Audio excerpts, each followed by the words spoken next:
Okay, Nate, today you wanted to talk about psychosis. Yeah, well, I've had a few psychoses in my life. I had psychosis when I was a teenager, then I was medicated, then I had psychosis again in my late 20s. I define psychosis as a state of mind where one experiences hallucinations, visual and auditory hallucinations, and can be delusional and have accelerated thinking. Um, but in recent years, I've embraced a more alternative view of psychosis um, because I've been learning about the idea of altered states of consciousness. Now, traditions all over the world have used drugs, psychedelics, to access altered states of consciousness. Um, if you go and look into the Greek oracle at Delphi, the Delphic oracle, she's depicted, and there were many Delphic oracles. It was a position filled by many people, and she's depicted as sitting in a seat above smoke rising from a fire, and she's described as going into a manic frenzy and screaming and carrying on like she's psychotic, and the Greeks would interpret what she said with meaning. So this is what it comes down to, see, about having visual hallucinations and auditory hallucinations and manic states of mind and mania. See, our society classes this as a disorder, and psychiatry as an industry classes this as a disorder, and that's okay because it's a very dangerous state of mind where people can act very irrational and can hurt themselves and others. But the thing is, I acknowledge that there is an alternative interpretation of these states of mind. There are those of us embracing this idea that we place value in altered states of mind. We place interpretive value on hallucinations, auditory and visual. So as I said, the oracle at Delphi, she would go into psychosis after having the psychedelics, and she would carry on with all this psychotic gibberish, and the Greeks would interpret that as a message coming from some higher plane of existence. And traditions all around the world, we're learning now, have used psychedelics to access altered states of consciousness. And in Western history, you can find talk of altered states of consciousness in occult literature, if you're into witchcraft and wizardry and stuff. So the thing is, what I've learned is you can place value on these altered states of consciousness, and you can decide to draw your own meaning from your spiritual experiences that you have when you hallucinate auditory and visual. So in my last psychosis, I had this glorious vision, and it filled my whole field of vision. All I could see was this futuristic society. There were robots. There was all this green technology. Everything was connected by this infrastructure of information technology. But there was a lot of greenery, and we were living in balance with nature, but we still had awesome technology. Then after that vision, I thought about what that was for years, and then I became a futurist, and I went and started studying what the future was going to be like. So for me, that one vision, which only lasted like a minute, put me on a life course of learning about futuristic technology and where humanity was going to go, and thinking of my own vision of what the future should be like in 100 years. Then I wrote the Australian Liberal Anarchy Party, which I've distributed nearly 1,000 copies of, which discusses some of my view of what the future is going to be. So what I've done there is I've had a vision, if you want to call it a vision, and people all throughout history have had visionary experiences, and the vision didn't contain any information. The vision didn't say to me specifically, this is what the future will be like, and this is how to create the future. It was just a visual experience where I saw this landscape of this society, but from that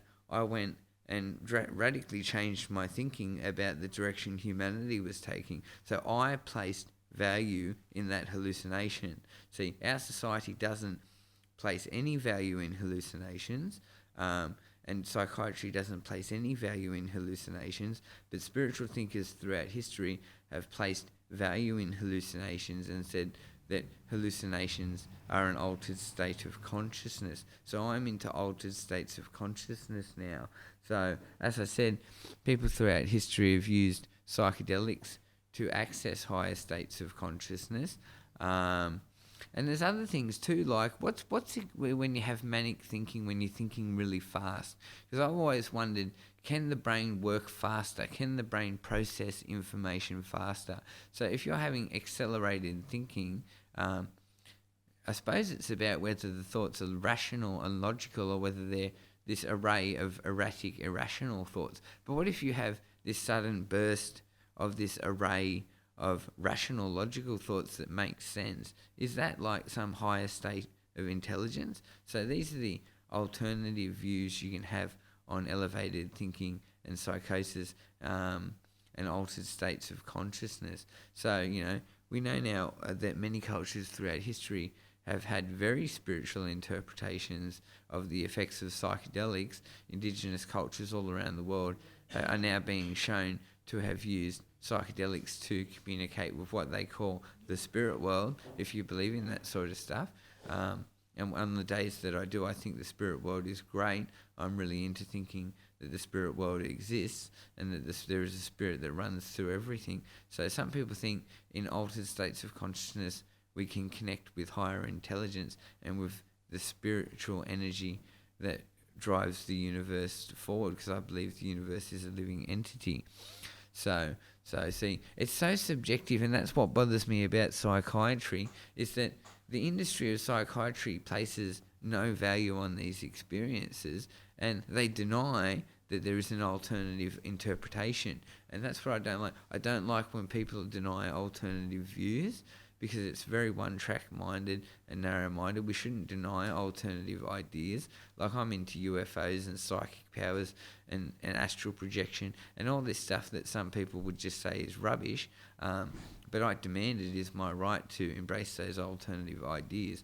So psychiatry as an industry has never acknowledged that anyone could place any value in a hallucination, or in having accelerated thinking, or in any of the symptoms of psychosis. So this is why I want to redefine psychosis as a useful state of mind if used properly. So I believe these altered states of consciousness can be useful to our personal and spiritual development if we use them properly. Genuinely, my view really about altered states of consciousness, for example, is I think if you're going to take a high dose of a powerful psychedelic to have an altered experience, then you should have a minder, because when you're in these altered states of mind, you're not dealing with the reality right in front of you. And people think they can fly, and they jump off a building thinking they can fly, and then they die. So I think if you're going to explore altered states of consciousness, whether through psychosis